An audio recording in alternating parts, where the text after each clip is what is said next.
Hello and welcome to today's episode of the Confessions of a Yarn Addict podcast. My name is Anniken. I design knitting patterns, I teach knitting workshops in person and online, and I sell beautiful yarn. Now you can find my yarn and the links to my workshops and patterns and everything else on my website at yarnaddict.co.uk, and you can find me as YarnAddict Annie on Instagram and Twitter. I also have a Facebook group called Love of Lace Knitting, and if you'd like to join us, I will put the link to that below as well. So thank you very much for joining me today. Whether you're new here or a returning viewer, I really appreciate your time. If you haven't subscribed yet, please consider subscribing, and if you want to leave me a comment, that would be great, and please give the video a thumbs up if you like it. So today is Thursday 8th of September, and I came back from Norway on Tuesday evening. So we came back really late. At about midnight we arrived home. Door to door from my parents' house to our house is usually about 12 hours because we have to fly from London airports. But this time it took about 15 hours because the flight was delayed by nearly 2 hours. On the way to Norway, our flight was delayed by 4.5 hours, which when you have an evening flight is really awful. So we didn't, because we were worried about traffic driving to Stansted. We were flying from London Stansted, north of London, and we drove off from South Wales where my daughters live. And because when you fly from London, especially on the bank holiday weekend, which is when we left, you always worry a bit about traffic. So we drove up, we left quite early on the day we drove up just to make sure we wouldn't get stuck in traffic and end up panicking. So we got there probably about like 2:30 in the afternoon, and our flight was supposed to leave, I think, about 7:30. We ended up leaving at midnight. The plane coming in was late arriving, and when we were waiting at the gate and they were telling us that we could start queuing up for boarding, I looked out onto the tarmac and I could see that the cabin crew were actually standing at the front of the plane, and not getting on after they finished disembarking the last flight.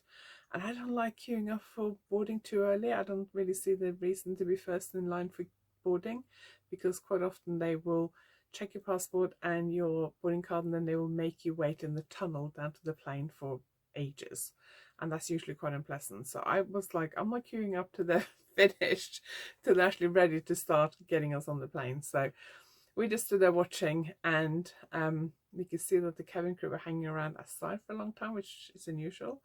And then somebody came up and spoke to the pilot, or what I assumed was the pilot, and then they all got on the plane. So we all boarded, sat there for a little while, and then the pilot came on and said that the plane that we were on had technical problems coming into Stansted to land from their previous flight, and it'd been checked over by engineers, and that he was satisfied and happy that the plane was safe to fly, and he was happy to fly it, but that Ryanair had decided that the plane should go into their workshop or hangar or wherever for some more checks. So we had to wait for a plane to come from Morocco. So he basically said, we have to wait for a plane that's due to take off from Morocco in half an hour to arrive to then fly to Oslo. And I know that south of England to Alicante is about 2 hours. So I assume Morocco would probably be closer to 3, at least 2.5, probably 3. So I thought, well, that's going to be at least 3.5 hours, and it ended up being 4.5 hours. So we arrived at 3 a.m, really tired. We left my daughter's place about 10 o'clock, I think, in the morning. So, and we were at Stansted from like about 2:30, I think, till about midnight. So not a pleasant experience.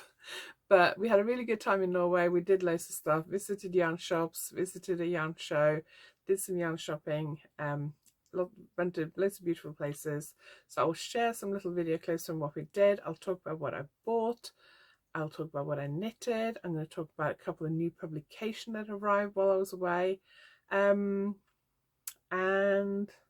yeah, some upcoming stuff. Just trying to think what else I had on my list. Also talk about some upcoming stuff coming up in the next couple of weeks. So I hope you enjoyed this video. As I said, please give the video a thumbs up if you like it. Please subscribe if you haven't already, and grab your knitting or crochet and your favorite drink, and let's get chatting.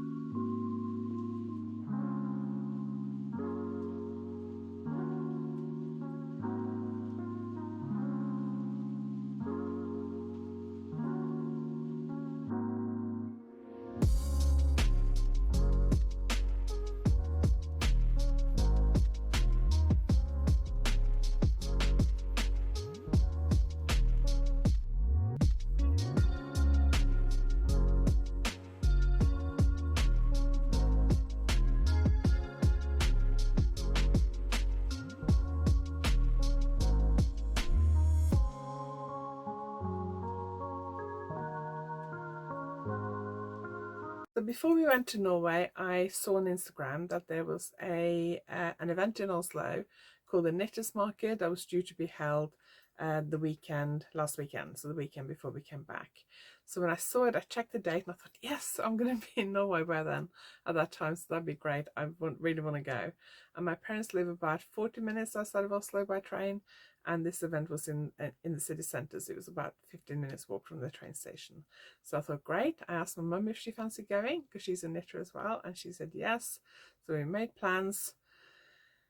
Now, this is the problem that all yarn shows, or most yarn shows, how I think, is that most people want to go in the morning, so there tends to be queues in the morning and very crowded, and then the afternoon, especially the last hour or two, tends to be very quiet.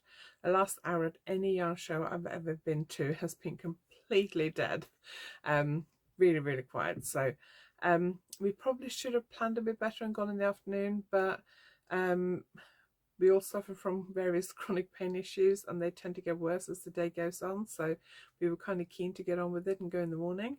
So we got the train into Oslo. Vanessa, my daughter, who came to Norway with me, came as well. She did her own thing, and my mum came. And next to the train station Oslo, there's the Opera House, which is, I want to say, a relatively new building. It's probably been there for like 10 years or so by now, but it was built after I left Norway, so in the last 30 years. And it's right by the water, by the Oslo Fjord, and you can actually walk on the roof. It's quite an interesting building. It's white, and in the winter when there's snow on there as well, it's very white. You can walk on the roof. The roof is quite steep in places, and it has a few kind of little like different levels and little steps that aren't always that easy to see. So if you do visit Oslo and you decide to go and see the Opera House, be very careful on the roof, because there are some steps, little kind of steps and unevenness that is a bit difficult to see. It's almost like they kind of want to try and trip you up and send you flying into the Oslo Fjord, but I'm sure that's not the case. But you do have to be careful up there, especially in the winter, because when you get snow and ice and slush on there, it can get very slippery. So we had a walk around the Opera House roof, and I will pop a little video here now of what that looked like.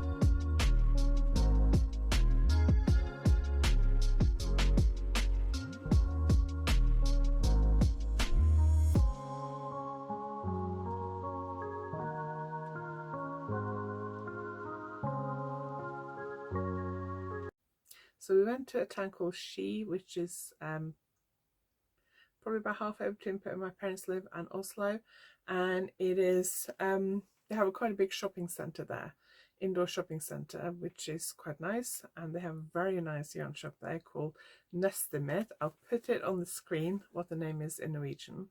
if you happen to be there. It's quite a large yarn shop and I quite enjoy visiting it every time I go to Norway. I popped in there to have a look at a few yarns.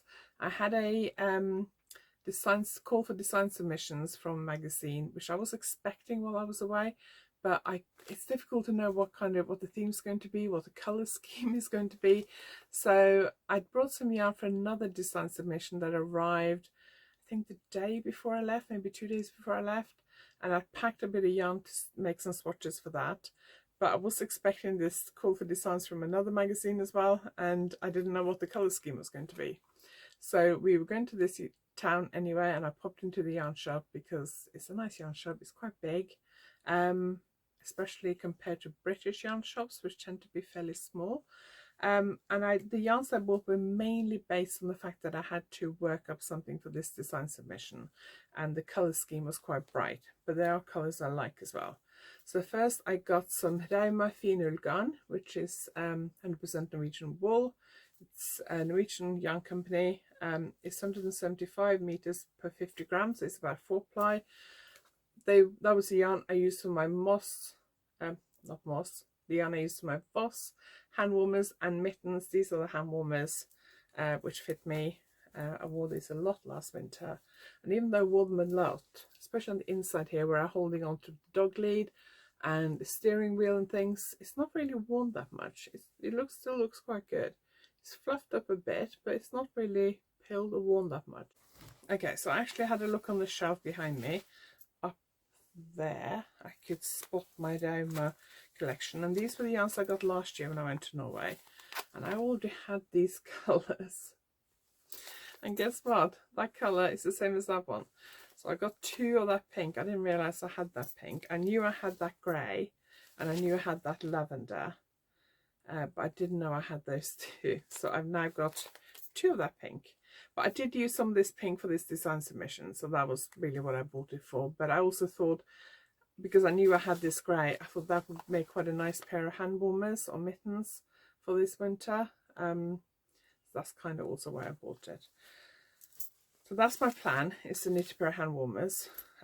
Probably hand warmers rather than mittens, because I tend to wear hand warmers a lot more. So yeah, that's probably what I'll end up doing with that. Just notice that the label has changed from that, but it's the same yarn and it's really, really nice.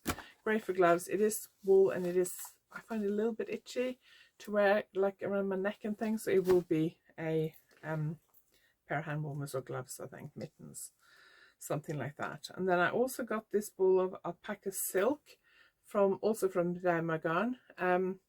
This is 65% baby alpaca, 25% silk, and 10% extra fine merino. And it's the thing I liked about it is that it's not too fluffy. A lot of mohair or alpaca blend yarns, specifically Suri alpaca, can be quite fluffy, and I find the fluff kind of flying around and sticking to everything. I wear a lot of black and I just end up covered in fluff, and I don't like that. But adding fluff to things has been quite popular in the last couple of years, and of course I love that colour.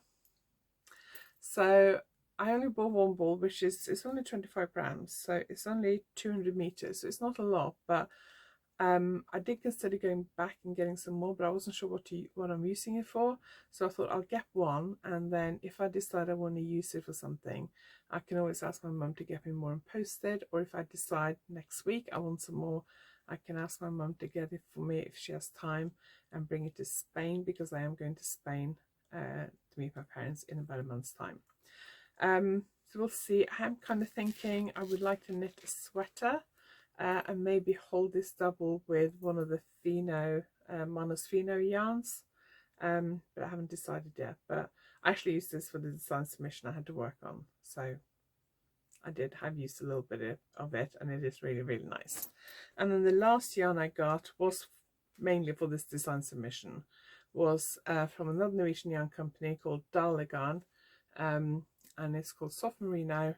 I thought it was DK when I bought it, but it's actually 4-ply. It's 100% extra fine merino wool. It's non-superwash, and it actually says on the label that it's mulesing free. I think a lot of merino yarns are mulesing free, how you say it. So yeah, I haven't really got any plans for that. I have 187 meters. I love that color. That color I think is going to be quite popular in the this winter because it's on the Pantone, no, Pantone I think it is, kind of color of the year chart, or colors of the year, and I really like that color. It's showing up slightly different on my screen than it is in person. It's showing up a bit brighter. It's quite dark outside, and I have my ring light up on obviously, so it's showing up slightly differently on the screen than it is in real life for me, but I really like it, and that color theme you'll see a bit more of in a minute. So that's what I got at Nestamit in Ski, and I'll pop the name on the screen, so if you fancy visiting that town, then you can, or if you are visiting that town, you fancy visiting the yarn shop, if you do want to go there, it is only probably about 20 minutes on the train from Oslo, so it's not very far to go really, and it is a nice shopping centre and a very nice yarn shop.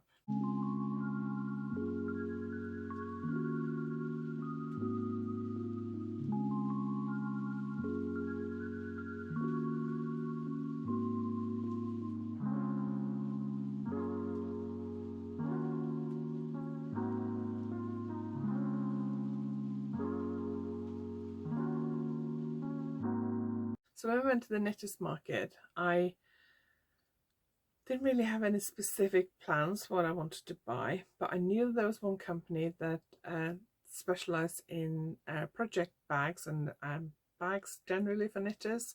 I have a couple of their other bags. I did have their backpack, which I actually gave to my daughter because I wasn't using it.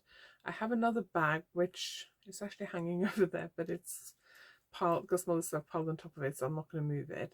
I also have a couple of their project pouches, which I use quite a lot for bigger projects because it is quite big. And I'd seen their Everyday City bag on Instagram quite a few times, and I've gone to their website a number of times and looked at it and thought, shall I, shan't I? Problem with ordering from Norway to here is that you end up paying obviously more shipping, and you also have to pay customs fees.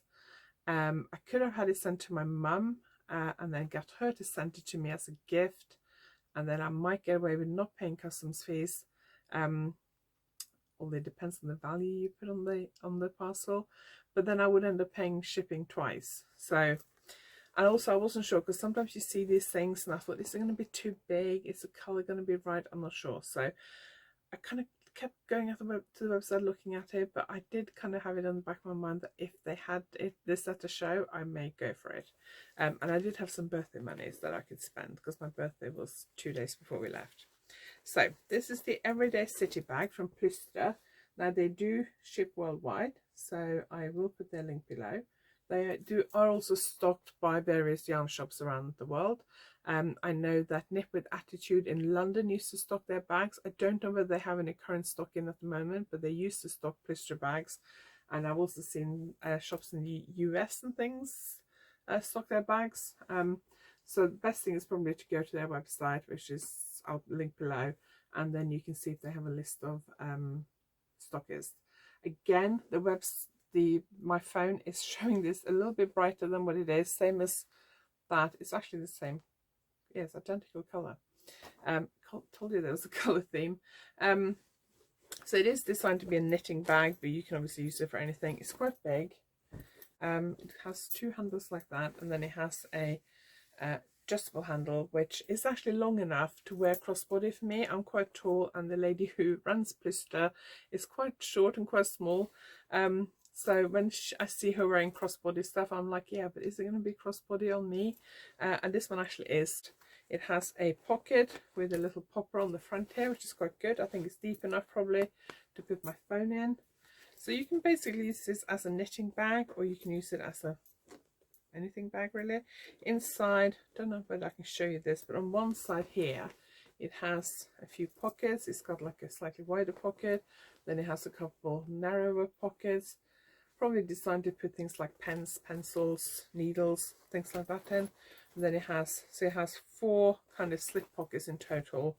One you could probably fit your phone in, and the others are probably for pens, scissors, knitting needles, things like that. Then on the other side it has a larger slip pocket. Don't know, there you go, you can see that. And it has these what are they called? They're called rivets, I don't know. These holes, 3 of them, that you can actually pull your yarn through. So if you put your yarn in the bag, put your yarn in here, and then you can guide the yarn through these holes, and it may make things like colour work and intarsia slightly easier. I've never actually done it because it means that if you decide you want to use, take the yarn out of your bag and it's going through these holes, and you have to cut the yarn to free your knitting, if you like. So I've never actually done that, but you could do that. It's very spacious. Another thing that worries me sometimes about bags that have loads of pockets and things is that they're quite heavy, and I don't like to carry heavy bags, which my family might think sounds strange because I have a lot of big bags, but I like it if my bags are light to start with, so I can fill them with stuff and they won't be too heavy, because I do have shoulder, back and neck problems. This one isn't actually too heavy, even though there is a lot of fabric, because it's like a double layer. It's lined, yeah, it's like a double layer. It's got pockets and things, but it's not too heavy. So I do quite like it. I was slightly worried about getting it home with me, but it kind of squashed up flat in the bottom of my suitcase. I did have to sit on my suitcase to close it, but that's okay. So it's quite roomy, so you could pop your knitting in there, probably, you know, other things you want to take out with you if you're going shopping, or if you're going for a day trip, going to a knitting show for the day. You could pop all the stuff you need take with you for the day out, plus your knitting, bottle of water, all your personal stuff, all your handbag stuff. So, you know, you can fit quite a lot. Yeah, really like that. Very happy with that bag. Think I might use it when I go to Yarndale. I'm having a stall at Yarndale. I'll talk more about that later, but I might use that to carry all my stuff that I need for the show, like on the day, because we have to carry like a cash box, strings, my knitting, bits and pieces. I might use that to carry everything I take with me to and from the show both days. Let me show you the rest of what I bought. I also got, so I've seen this one. This is a bit of a flashback to the 80s. So if you were a teenager in the 80s, you probably had one of these. But I'd seen it on the Norwegian Yarn Shop's Instagram page quite a lot over the summer, and I thought, oh, I fancy one of those. And I actually thought I'll have a look and see if I can find it, because it must be available in this country somewhere. Then I didn't get around to it, and we went to the show and I saw it and I thought, right, I'm going to get one. Didn't really think about how I was going to get it home with me. And it is a jelly basket. Anyone had these in the 80s? I think I had a white one. My daughter was like, it's open, everyone can see your stuff, and you live somewhere where it rains all the time. But I think if you were using this as a handbag, you would put all your stuff in pouches to make it a bit more secure and private. But yeah, I've seen a lot of these on Instagram from this particular yarn shop, which is called Garntopia, which is in a place called Helsfyr in Oslo. It's actually near where my grandparents used to live, and I went there 2 years ago to their actual shop. But they had these at the show. Both my mum and I got some. This was actually the one that my mum first picked up, and I picked up another pink one. And then my mum decided she preferred mine, so we swapped. And I actually decided I preferred this one, so we swapped. But I was worried about bringing it home with me because I had hand luggage only. I only had carry-on. So I had like one of the small carry-on cases, which I think I mentioned in the last episode. This one does, you can pull it apart to the side here, so it does kind of, you can fold it out flat, but that would take up too much space in my suitcase. If I had a big suitcase, it'd be fine, but what I managed to do, because I had a tote bag with me that I was using as my second carry-on bag, and I popped this in and used it as like a bag organizer, and it was just tall enough that I could zip my tote bag up over it.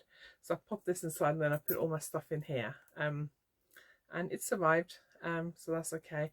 One thing that does annoy me slightly is that a couple of these things here keeps popping out, but there we go. The bottom one keeps popping out, but I don't know. I'll probably mainly use this as a knitting bag at home, maybe take it out with me if I'm going to a knitting group or meeting a friend for knitting or something in the summer months, but probably just use it as a knitting basket at home, I think. Don't think it'll be coming out with me that much. Yeah, that's a bit of fun. So 2 knitting bags, and then obviously I had to buy some yarn. Now, one of the main problems of this show was, I think I started talking about that and then I got distracted, but one of the main problems of this show was that it was really, really crowded. So when we got there about probably about 45 minutes after they opened, and there was a queue outside. The queue moved fairly quickly. I think they were just letting people in groups to try and help the flow through the venue. But in most of the rooms, it was impossible to actually get up to the stalls. So the first room we went into, I saw a really nice yard I really liked, and there was just one skein. But it was the first stall, so I didn't want to buy straight away because I didn't know what else was there. And then when I walked past it a bit later, when we left that room, there was somebody standing there holding it. So I was like, I didn't want to say, excuse me, are you going to buy that? So we carried on, and then in the next room we came to, there was another hand-dyed stall, and I saw a yarn I really, really liked, so I grabbed it straight away. This is called Merino Glitter, and it is 75% superwash merino, 20% nylon, 5% stellina. I would suspect that the supplier that supplies this yarn to a lot of UK indie dyers also supplies a lot of indie dyers around Europe. In fact, I know they do. So the base is probably the stellina base that you can get from a lot of indie dyers that do this base. It's got a bit of orange in it, a bit of pink, mostly pink, a few splashes of violet. It's a sock yarn, and I'm actually thinking about knitting socks with this. I've wanted to knit some sparkly socks for a while, but I don't have a lot of, not sure if I got any sparkly yarn in my stash. This sparkly stellina yarn doesn't seem as popular as it was with indie dyes a few years ago. A few years ago it was around a lot, but it seems less popular now. So I might knit socks for these. I'm going to Spain in a month to see my parents, so I might cast this on for when I go to Spain. And this is from a company called Spurtagarn. I will put their link below.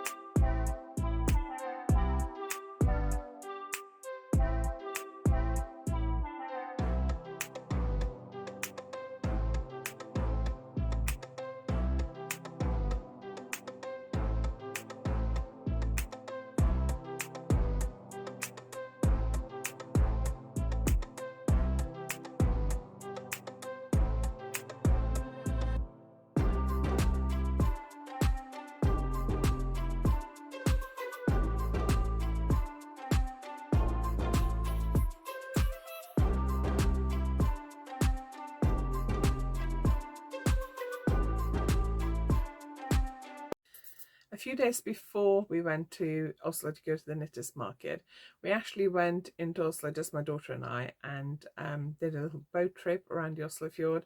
Sam and I did that last Christmas when we went to Norway. We had to go to Oslo for a day to get COVID tests before coming back to the UK. So we decided to do some other stuff while we were there, and we got on this boat trip around the Oslo fjord. It's on this, like the scheduled boats. There's quite a few little islands in the inner Oslo fjord, and there's a boat which is part of the public transport system that takes you around a lot of these islands. Now in the winter it only stops about 2 or 3 of them, I think, but in the summer it will stop at a lot more islands. I think mainly in Norwegian school holidays it stops at quite a few, and then outside of the school holidays it reduces the schedule a bit. So it's worth checking to see where it stops. But we didn't actually get off at all. We just got on the boat and went for a cruise around and didn't get off, but we did really enjoy it.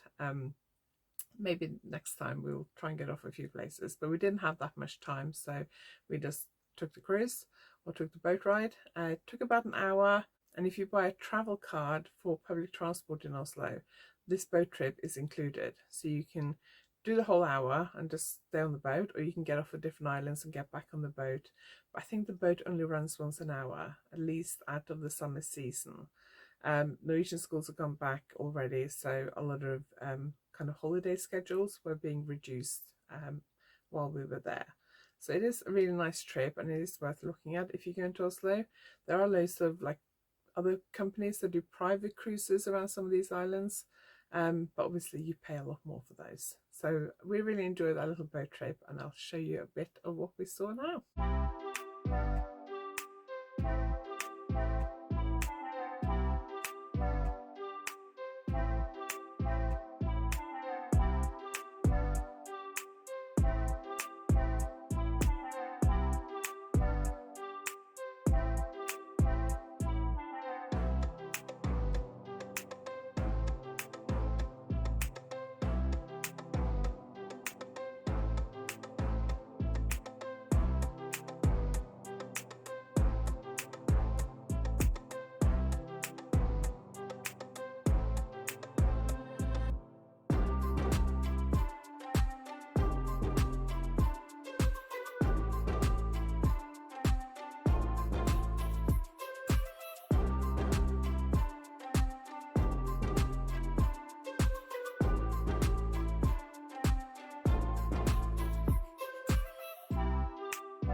Now, in the town where my parents live, there is a small shopping centre and there's a yarn shop there. There's also a yarn shop in the town centre.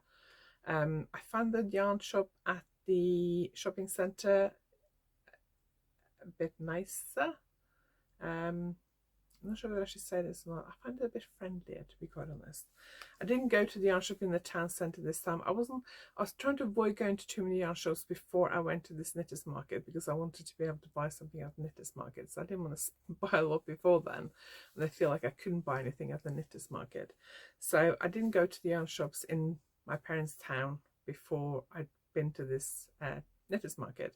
And then on the day before we came home, I thought I have to pop into the yarn shop in the shopping centre, because I really do like it. It's a really nice yarn shop, and as you can see from the video clip, which I either posted before this or I'll post after this, but I also knew that my suitcase is really full and I couldn't really buy much.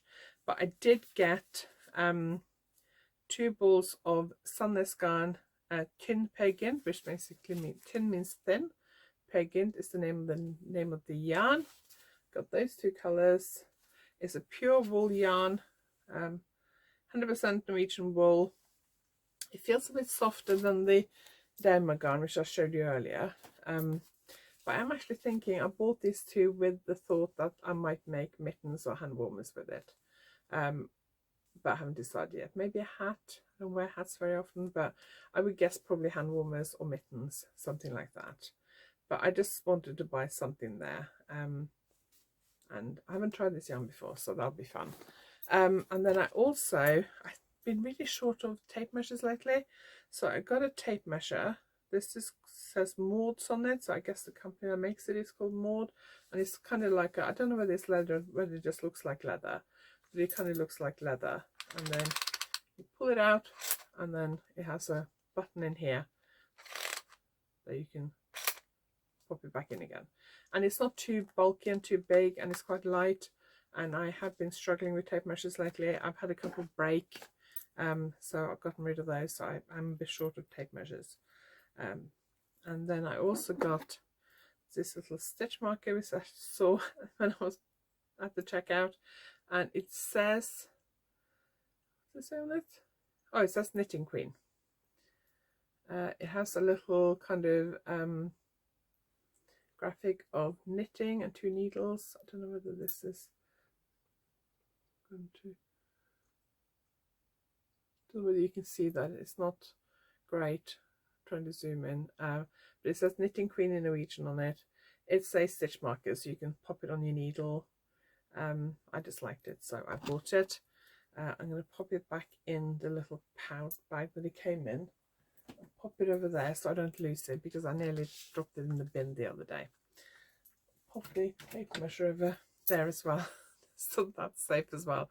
My office is really messy at the moment, so I don't want to lose anything. So those are the things that I bought.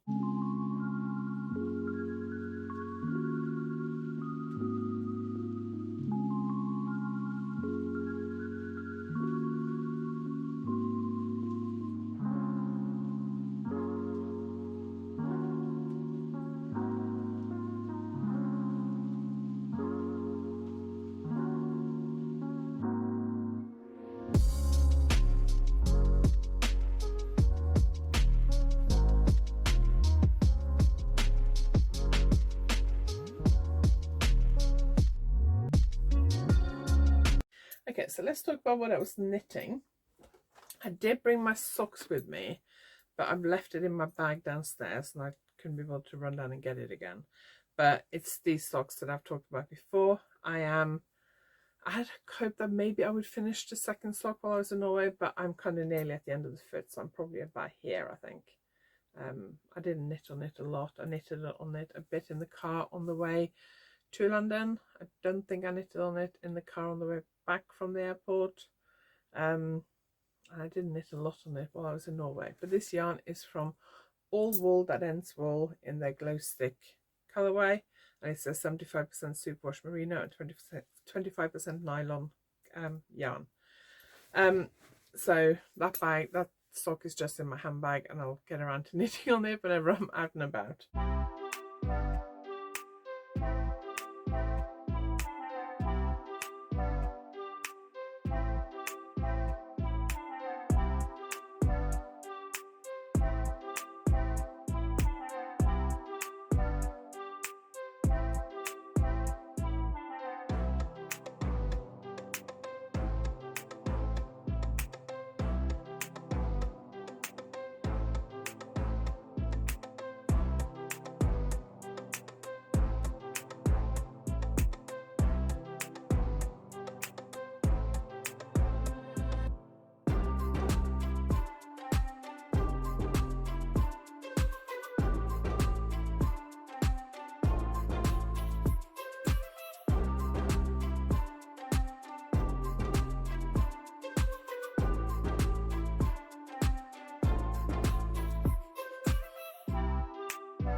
The project I worked on the most in Norway was probably my brioche project, my Mobius brioche, which I had hoped to finish, and I haven't. I'm nearly finished. I'm not far off actually. So this is what it looks like so far. And then on the other side, if I turn it inside out, you can see it's basically the same. So the Mobius starts in the middle and then you knit in both directions at the same time. I originally designed and knitted this one. Let me pop this back on again. Pattern hasn't been released yet. The pattern will be released soonish. I meant to actually send the pattern to my tech editor before I went because I've written up most of it, I think, but I forgot to send it to her, so I'm going to try and get it off to her tomorrow. That's what it looks like when worn. If you want to know more about this version, go and watch the last video, I think. I'll talk more about this when I release it because I don't want this video to be too long. But I'm knitting it up in a, I don't think I've got the actual set here now, but in a set of mini skeins from Monosly Uruguay. It's their Fino yarn. At the moment I'm using the bright yellow and the pink. I'm on the final repeat. I think I've got about half repeat left to do. And then I need to just do a few plain rounds with the pink and then I'm finished. So I should be able to finish this before the weekend, hopefully, or over the weekend. I wanted to finish it while we were away, but I didn't manage to do that, so that's okay. But I really do need to finish it. But before I finish that, I need to finish this one. So I designed, I think I shared this in the last podcast or the one before. I designed a couple of hot water bottle covers. I'm teaching a workshop next week, but I also want to make some kits available, hopefully for YarnAddict, although I haven't put my yarn order in yet, so we'll see. But I designed these before I left, and then I kind of got a bit carried away, so I designed a third one. I originally was going to make it a bit more Christmassy one, but I didn't swatch the pattern. It's a pattern I'd used for something else, which is due to be published soon, but I had to reduce the stitch count. The pattern repeat was too wide. I think it was like 14 or 15 stitches, and I had to make it 12 stitches. And I didn't swatch it. I mean, I cast on, I started knitting, I did a couple of repeats, and I just wasn't happy with it. So I ripped it out and I went for this. And this is actually one of the patterns on this mitten. Oh, it's that one. So it's that square there that I have used on this hot water bottle cover. And when I got home yesterday, I was at that point there with that mockery. So I did all of this last night from there to there. And then I did this morning and at lunchtime. So I'm probably about halfway through the ribbing at the top. So I'm going to try and finish this today. So I can block it. The pattern is with my tech editor. We've done the first round of editing. I sent the second version back to her today. So I want to try and finish that today. And then I want to try and finish this. If I can finish that today, I might be able to finish this tomorrow. So I can get this pattern off the tech editor as well, because I really like this pattern ready for YarnAddict if I can do it, which is going to be a bit of a push. So YarnAddict is in 2 weeks. Okay, so it's in 2 weeks from when I'm filming this. It is probably in 1 week from when I'm posting this on YouTube. I don't know whether I'm going to post this on Tuesday or Thursday, so it's the week after I post this on YouTube. I think it's 24th and 25th or 25th and 26th of September, but I'll pop the links below, and I might pop them on the screen as well if I remember. But I'll pop the links below. So I'm going to be at YarnAddict in Skipton in Yorkshire, 2-day show. It's a 10-year anniversary this year, which is amazing because I've been at every single one and I can't believe it's been 10 years. It always clashes with our wedding anniversary, except this year. It doesn't this year, which is really strange. We've had our wedding anniversary at the show quite a few times. We had our 25th wedding anniversary, I think it was, yeah, 25th, on the day we were driving back from YarnAddict, so the day after YarnAddict. Yeah. But I'm really looking forward to YarnAddict, and I want to get this brioche pattern ready for YarnAddict. I think this is probably going to be like my version that I wear this winter, and then this version is going to be like my display version that I keep for shows and things.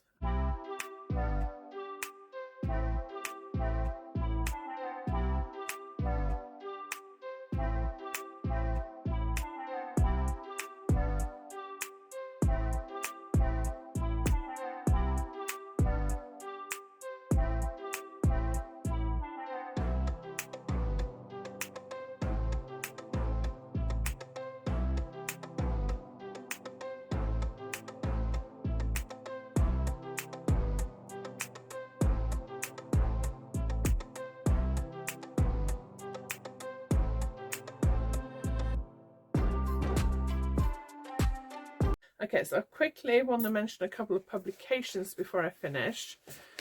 First, I'm going to just briefly talk about this because I'm going to do a separate video on it. So this is knitting issue 235. You might remember last month I had this big pink shawl in the pattern, which made the cover. So I'm not on the cover this month. I wasn't expecting that. It's a really nice sweater on the cover though. It looks like it's knitted in a bit of chunky yarn. It looks like a mosaic colour work, I would guess. I don't know who's designed that, but I'll see if I can find that. That is, hang on, oh, I've just found it. That is designed by Elizabeth Birch. I'll just show you my pattern in here. I'm not going to talk about it a lot because I'm going to film a separate video on it, and I will talk about it more then. So the video I film on this design will either be out before or after this video. Probably after. I'll probably release this video on Tuesday and this one on Thursday. So do go and check my YouTube channel, and if it's not there, then it'll be coming. But that's the sweater I designed. I will actually show you the sweater as well because it's right here. Issue 235, by the way, I think it's in the shops in the UK the day I'm filming this, so it'll be in the shops by the time this video goes live. This is the sweater. It is knitted in Knit by Numbers, DK. Yes, I think it's DK. Feels like DK because it's a bit heavier. And it has this colour pop pattern on the yoke. And the colour pop is actually using several different mini skeins. We use 5 different mini skeins, I think. 5. Yes, 5 different colour mini skeins. And the colour pops are pearled. So every time you knit one of the contrasting colours, you actually pearl them on this 4 stitches, I think. Big thank you to my sample knitter who knitted this. Really grateful. Yeah, it's a really good fun jumper. Be perfect if you had loads of mini skeins or leftovers yarn in the same weight in your stash. For example, this is knitted in DK yarn. John Arbor Knit by Numbers is a gorgeous yarn, really nice, and it's a local-ish yarn to me in that it's from the next county over, from North Devon.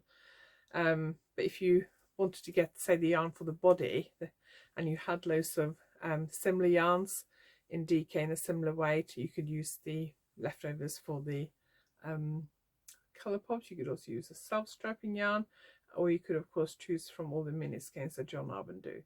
They do mini skeins, so you can either buy as a set, I think, or you can buy them individually, so you can mix and match and do as many colours as you want.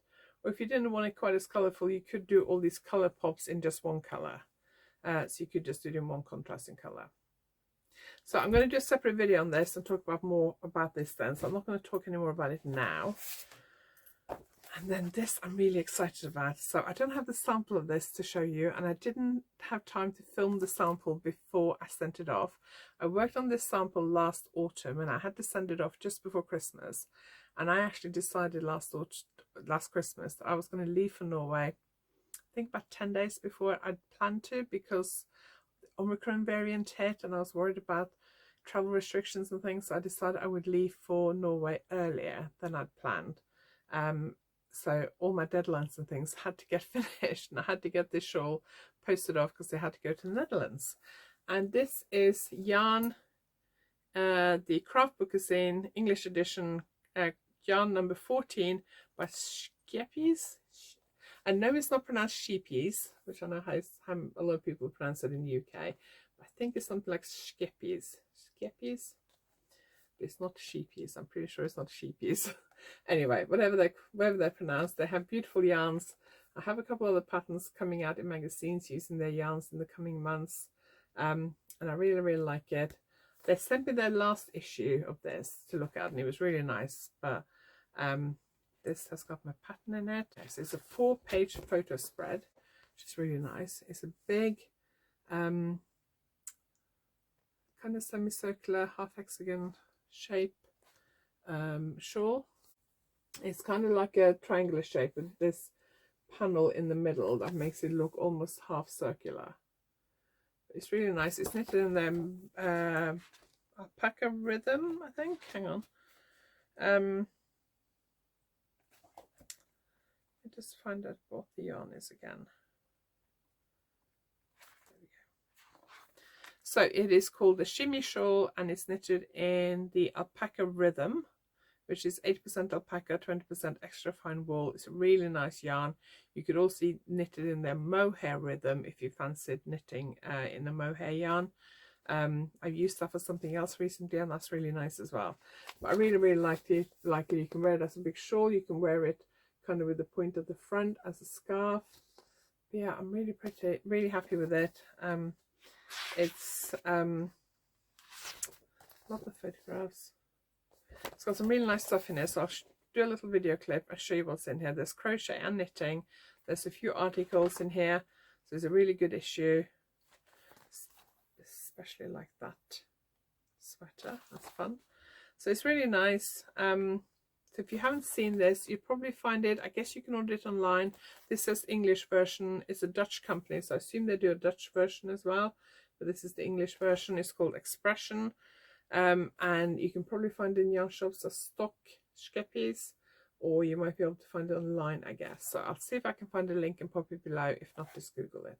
So I do have another pattern coming out in one of their bookazines. I think it's the next issue, actually. I don't know how often they release these. I'm assuming it's twice a year because they're quite big and they put a lot of work into it. So I've been waiting for this since Christmas. I'm really excited it's finally here. And I will see if I can find the link and pop it below.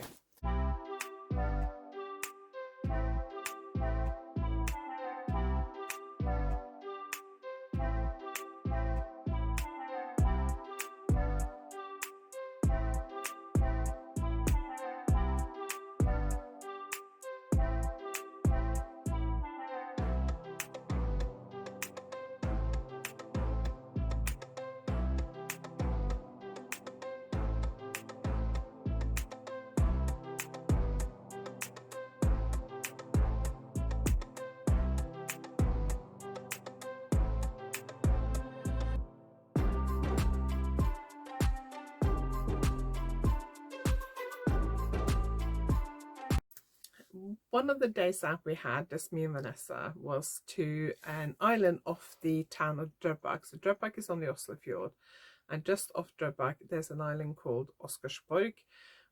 Actually, I'm not sure if the island is called Oscarsborg, but the fortress on the island is called Oscarsborg, and it was quite instrumental in the Second World War. It managed to shoot down the first German Nazi ship that tried to sail up the Oslo fjord, I think it was called the Blücher. They managed to shoot that down, and it delayed the invasion of Norway for long enough for the royal family and the government to get out of Oslo. And according to the museum on the island, that had quite a big impact on the future of Norway. So it's a really nice island. It's actually 2 islands, and there's a couple of other islands in that part of the Oslo fjord as well. Very narrow there, and I kind of hoped that a big ship would come past while we were there, because you do have cruise ships sail past in and out of Oslo probably every single day or quite regularly, and there are big ships that are ferries between Oslo and Kiel in northern Germany and Oslo and the north of Denmark that sail past there every single day. Drøbak is just up the coast from where I lived when I was kind of preschool, early primary school age. But I've never been to this island before. I've never been to the fortress before. May have been there once, but I don't really remember. But I'm not sure if I've been there before. And my daughter's quite interested in history, so we went along. There's a 5-minute boat trip from Drøbak. And you can also get a ferry or a boat from Oslo as well there. So if you're in Oslo, you can get a boat from Oslo out there as well, which would probably make more sense if you're in Oslo. Do check out timetables and things, because I'm not sure that how often they run in the winter months, for example. So we went out there, and they have a museum at the kind of main fortress there. There's also a hotel there now, and a coffee shop. We didn't explore the island a lot. We kind of had a look around the museum, and then we walked around part of the island. But there's 2 small islands next to each other, and the bigger of the 2 islands, I think you can probably walk all the way around it. But we didn't do that. We didn't spend a lot of time there, but it was quite hot. I think we spent about 3 hours there, and we probably used half of that time walking around the museum. And then we sat down by the water for a little bit. I sat knitting for a bit, and then we went to the coffee shop and got ice cream and a drink before we got the boat back. But you can do a bit of walking on there. The islands aren't big. Probably a couple hours might be enough. 3 hours definitely more than enough. The museum is free. You have to pay for the boat. I can't remember how much it was now, but it wasn't very much. But the museum at the fortress is free. So I really enjoyed it because I've been there before. We go to Drøbak a lot and we look over there, and I've told the girls about this place, but we've just never gone around to going before, so I'm quite glad we finally went.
Okay, so I hope you enjoyed today's episode. Thank you very much for joining me. My sun started shining now, and so it's changed the lighting conditions a bit, and it's making me feel quite warm wearing this. It's been quite cold and wet today. My hair is a bit of a mess because, well, it needs cutting, but also I got caught in a really heavy shower this morning. It was awful this morning. Drier now, I think, but I've been a bit cold all day, but wearing this, I'm getting quite warm now, so I'm looking forward to taking it off because it is a little bit warm in here with the sun shining in. But that's it. That's all I wanted to share today. I hope you enjoyed today's episode. If you liked it, please give it a thumbs up. If you haven't subscribed yet, please consider subscribing. And if you want to leave me a comment, please do. Have you read the, have you purchased the Cheppius yarn? Am I pronouncing it correctly? Have you been to Norway? Have you been to Oslo? Do you look up yarn shops and yarn events when you go abroad? Let me know. Let me know your thoughts below this video. Thank you very much for watching, and I will see you next time. Now, there will be a video in a couple of days on this sweater, so do look out for that.